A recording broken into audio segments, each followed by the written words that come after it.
The following is an article from the Reformed Presbyterian published in October of 1838, entitled Anecdote with Reflections Suggested Thereby. A fond father was in great distress for a favorite child whom he apprehended to be dying in infancy. Several of his friends endeavored to assuage his grief, but he refused to be comforted. At length the minister on whose preaching he attended offered to pray with him, and desired him to compose his mind and give up his favorite son to the divine disposal, since there was no probable hope of his recovery. He replied, quote, "I cannot give him up, and it is my importunate request that God would spare this child to me, whatever may be the consequence." Unquote. He obtained his desire. The child recovered and grew up, if possible, more and more his darling. But he lived to be a thorn in his side, and to pierce his heart with many sorrows, and just as he came to age committed a capital crime. He was seized by the hand of justice, tried, condemned, and died one of the most hardened wretches that ever went out of the world in that ignominious manner. Upon the fatal day of execution, the mournful father was made to remember his former rash petition with grief and tears, and humbled in the dust, he confessed his folly and his sin. This interesting fact affords a striking illustration of the truth of the sentiment expressed by Solomon in Ecclesiastes 6 verse 12, "For who knoweth what is good for man in his life, which he spendeth as a shadow?" We are at best but very incompetent judges of our own happiness. Often we desire it with great earnestness, objects which, if obtained, would prove highly pernicious, and often we no less earnestly deprecate as evils things that are not only salutary, but indispensably necessary to our real welfare. It is the happiness of the believer to know that the Lord chooseth his inheritance, and ordereth all the circumstances of his lot, from the most important to the most minute. Were we acquainted with the reasons of his providential arrangements, we would see reason not only to submit to them, but to approve of them most cordially.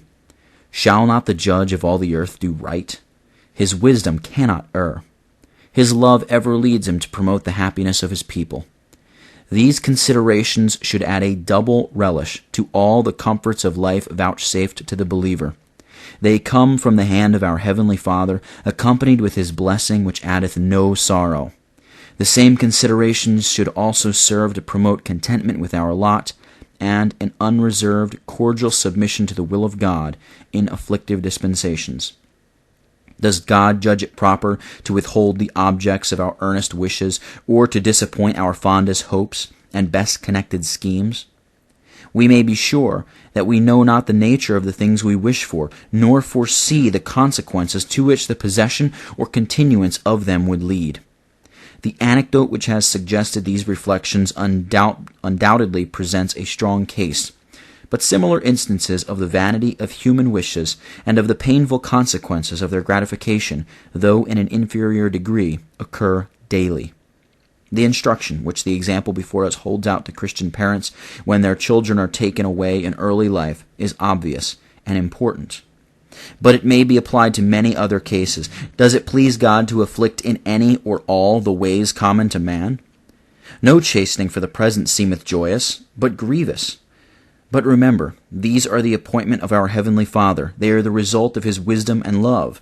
They are intended for good, and, if improved, shall work together for it. We may not be able to understand these dispensations, nor always to trace their connection with our happiness, but it is the office of faith to believe the gracious assurances which God giveth in his word. It is our duty to rest with unsuspecting confidence in his wisdom, faithfulness, and love. Were the reasons of divine procedure seen, and it sanctified to us, we would not only refrain from murmuring, but open our lips, and, like Job, bless the name of God, not only when he gives, but when he takes away. But clouds and darkness shall not always surround the throne of God. The time is at hand when he will show the reasons of his procedure to his people.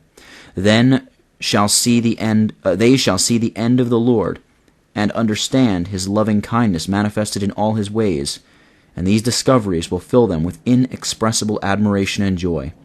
The whole redeemed company shall, with rapturous exultation, say, quote, "He hath done all things well." Unquote.